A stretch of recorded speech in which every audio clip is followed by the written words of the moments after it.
To connect headphones into your iPhone 17 Pro Max, you have to start by opening the settings, go for Bluetooth settings and make sure that you are gonna turn them on.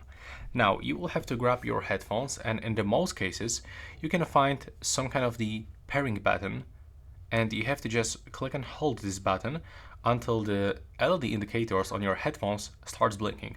So in my Sennheiser headphones looks like that I have to click, hold it, and take a look on this indicators. I have to hold it all the time until it starts blinking.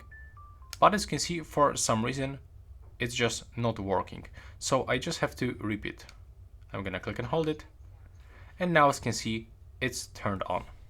So it's time to pick our headphones from list.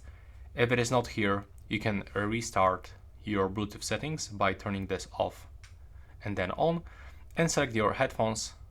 Now as you can see, I'm successfully connected. And additionally, we can find this notification that we can install application from App Store to get more functions of this device. Because in the AirPods, when you are connected, you can find all of those settings over here by clicking on the information icon. But on these other devices that are not made from the Apple, you have to get the separate application from App Store.